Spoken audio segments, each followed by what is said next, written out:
महत्त्वाची बातमी आहे। खासदार सुप्रिया सुळे ट्रॅफिकमध्ये अडकलेल्या आहेत। खासदार सुप्रिया सुळे यांना वाहतूक कोंडीचा फटका बसतोय।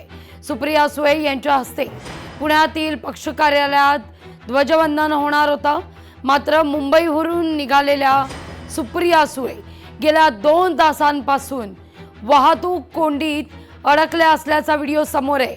आपण तो व्हिडिओ देखील ऐकूया।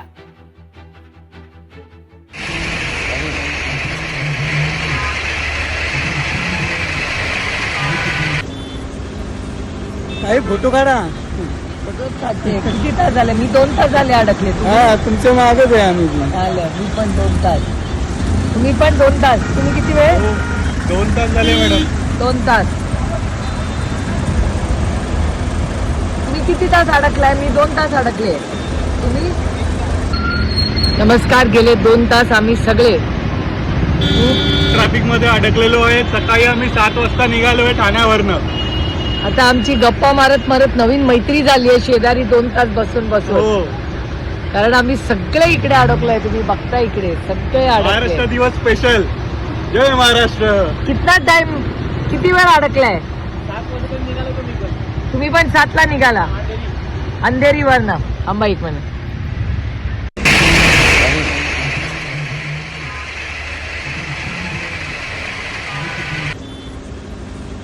काही फोटो काढा। किती तास झाले? मी 2 तास झाले अडकले। हा, तुमच्या मागच आहे आम्ही बी। आलं मी पण 2 तास, तुम्ही पण 2 तास। तुम्ही किती वेळ?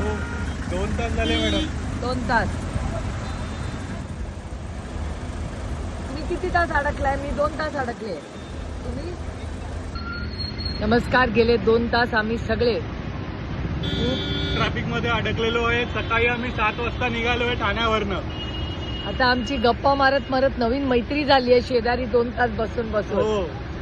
कारण आम्ही सगळे इकडे अडकलोय। तुम्ही बघता इकडे सगळे महाराष्ट्र अडकले। दिवस स्पेशल। जय महाराष्ट्र। कितना टाइम, किती वेळ अडकलाय? 7 वाजता निघालो तुम्ही। तुम्ही पण 7 ला निघाला अंधेरीवरनं? आंबा एक मिनिट।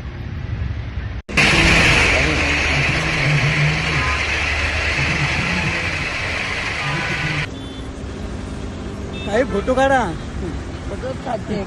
गेल्या 2 तासांपासून ट्रॅफिकमध्ये अडकल्या असल्याची बातमी समोर येते। वाहतूक कोंडीचा फटका खासदार सुप्रिया सुळे यांना देखील।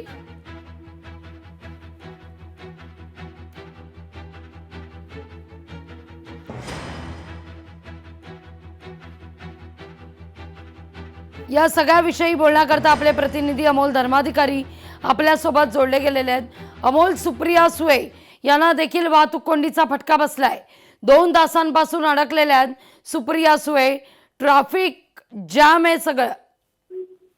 नक्की जवळपास आता 2.25 तास होत आलेले आहेत। खासदार सुप्रिया सुळे या मुंबईहून पुण्यासाठी निघालेल्या होत्या, पण एक्सप्रेसवेवर घाटामध्ये त्या पूर्णपणे अडकलेल्या आहेत वाहतूक कोंडीमध्ये। खरं तर आज मिसिंग लिंकचं उद्घाटन होतंय। वाहतूक कोंडी सुरळीत होईल यासाठी या मिसिंग लिंकची निर्मिती करण्यात आलेली आहे। पण दुसरीकडे आपण पाहतोय की एक्सप्रेसवेवर या मिसिंग लिंकच्या कार्यक्रमामुळे मोठी अशी वाहतूक कोंडी झालेली आहे। गाड्या जागच्या हलत नाही आणि त्यामुळे गेल्या 2.25 ते 2 तासांपासून खासदार सुप्रिया सुळे या सुद्धा या वाहतुकी कोंडीमध्ये अडकलेल्या आहेत। खरं तर स्वतः सुप्रिया सुळे यांनी याबाबतचे काही व्हिडिओ हे शेअर केलेले आहेत आणि त्यामुळे सुप्रिया सुळे यांना देखील या वाहतूक कोंडीचा फटका बसलेला आहे। दुसरीकडे वीकेंड सुद्धा आलेला आहे। आज शुक्रवार, शनिवार, रविवार अशा 3 दिवस सलग सुट्ट्या लागून असल्यामुळे बाहेर फिरायला जाणाऱ्यांची संख्या सुद्धा मोठ्या प्रमाणात आहे। त्यामुळेच मुंबईहून बाहेर पडणारे जे सगळे प्रवासी आहेत ते या एक्सप्रेसवेवरनं निघालेले आहेत आणि अशातच मोठी वाहतूक कोंडी आहे ती सध्या झालेली आहे। अजूनही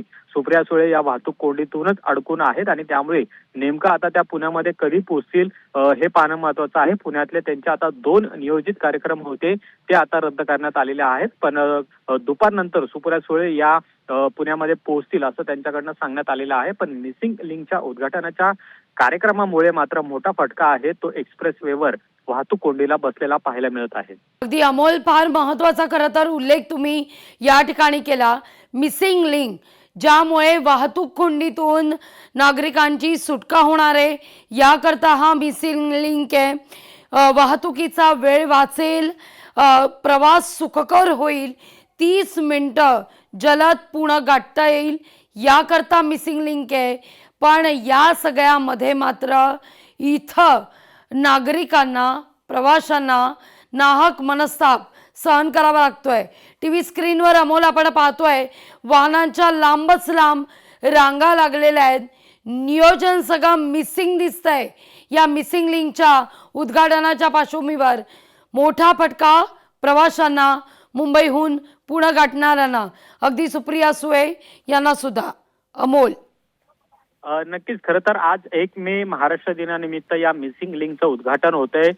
मुंबई पुणे महामार्गावर जे प्रवासी करणारे प्रवासी आहेत यांच्यासाठी खरं तर ही दिलासादायक बाब आहे. मात्र याच मिसिंग लिंकच्या उद्घाटनाच्या दिवशी जे नियोजन खरं तर प्रशासनाने करणं आवश्यक होतं, वाहतूक डायव्हर्जन करणं जे आवश्यक होतं ते कुठेही झालेलं दिसत नाही. आणि त्यामुळे सकाळच्या सत्रामध्ये मोठ्या संख्येने मुंबईहून नागरिक हे पुणे, पुढे कोल्हापूर अशा दिशेने जे बाहेर पडलेले आहेत, लोणावळा असेल या ठिकाणी मोठ्या संख्येने बाहेर पडलेले आहेत. आणि त्यामुळे याचा फटका याला बसलेला पाहायला मिळते. नियोजनाचा अभाव यामध्ये झालेला आहे आणि त्यामुळेच ही वाहतूक कोंडी झाल्याचं दिसून येत आहे. आणि याचा फटका हा खासदार सुप्रिया सुळे यांना सुद्धा, तसेच जे सामान्य नागरिक आहेत यांना सुद्धा बसलेला आहे. अजूनही वाहतूक कोंडी मोठ्या प्रमाणात होऊ लागलेली आहे. जवळपास 5 ते 7 किलोमीटरच्या रांगा या एक्सप्रेस वेवर लागलेल्या आहेत, घाटामध्ये लागलेल्या आहेत, अशा पद्धतीची माहिती समोर आलेली आहे.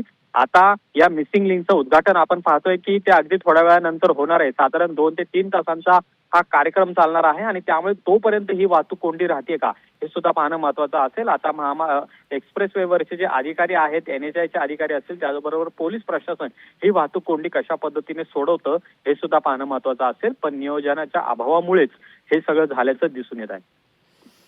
अगदी अमोल, धन्यवाद तुम्ही दिलेल्या एकूण सविस्तर माहिती करता.